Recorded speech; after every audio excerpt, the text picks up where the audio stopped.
You signed the trust. You paid the attorney. That binder is sitting on a shelf in your closet right now, and you believe you are done. You are not. The most expensive estate failures I see in 2026 do not belong to people who did nothing. They belong to people who did something and then made one of 7 very specific mistakes. All 7 are fixable this week. Almost nobody fixes them because the person who pays for the mistake is never in the room to hear about it. Stand in the hallway of any probate court and you can feel what is coming. About $124 trillion is expected to change hands through 2048, roughly $105 trillion of it landing on heirs. The courts already know. Probate and estate filings climbed nearly 32% between 2020 and 2024. The average probate takes around 20 months and consumes 3 to 7% of what your family was supposed to inherit. In California, the statutory attorney fee on a $1 million estate is $23,000. And the executor is usually entitled to the same figure. There's about $46,000 gone before anyone gets anything, and only about 24% of American adults have even a will. The living trust exists for one reason: to keep your family out of that hallway. So why are so many trust families walking into it anyway?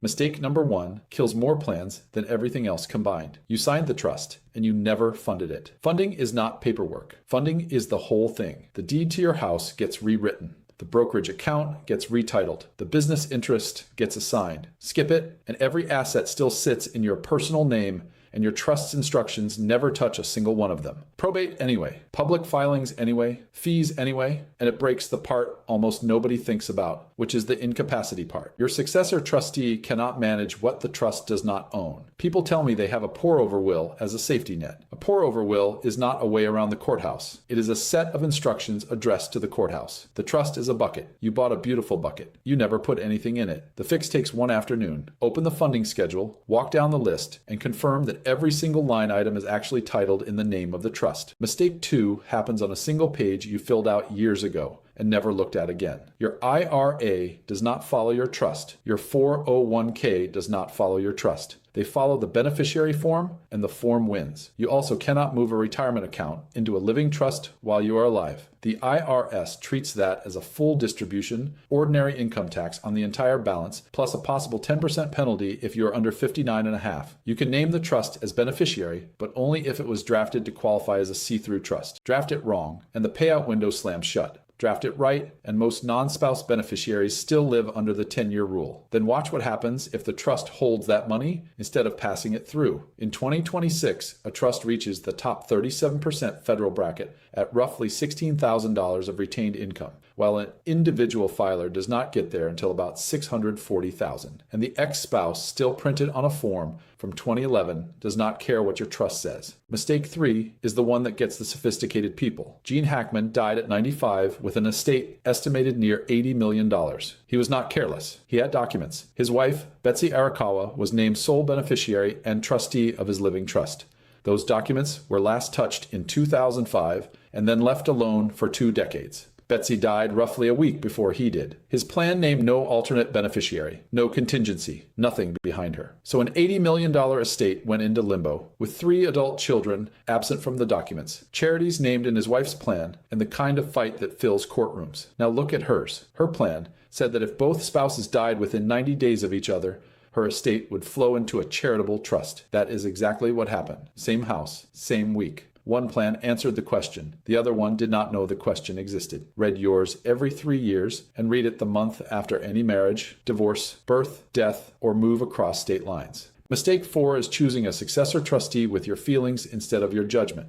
Naming all 3 children as co-trustees so nobody feels excluded does not create fairness. It creates deadlock, because now every decision requires unanimity from people who already cannot agree about a dining room table. And you need depth, a backup behind the backup, and one behind that. This matters more every single year. An estimated 7.4 million Americans over 65 are living with Alzheimer's in 2026, a number projected to approach 13 million by 2050. And as capacity fades, undue influence claims and challenges to estate plans climb right along with it. Sometimes the right trustee is a professional who has no seat at Thanksgiving. Now, there are good lawyers who will tell you that a lot of families do not need any of this. That if your estate is small, if you own no real estate, if your estate has a simplified small estate process, and if your accounts already carry beneficiary designations, then a will and a power of attorney will get the job done for less money. That argument is honest, and for some families it is correct. But notice how narrow the doorway is. Add one rental property in another state. Add one blended family. Add one child who cannot manage money. The moment any of that is true, the simple version stops being simple and it stops being cheaper. Mistake 5 is a belief, and it is a comfortable one. People think revocable means protected. It does not. Revocable means you kept the keys,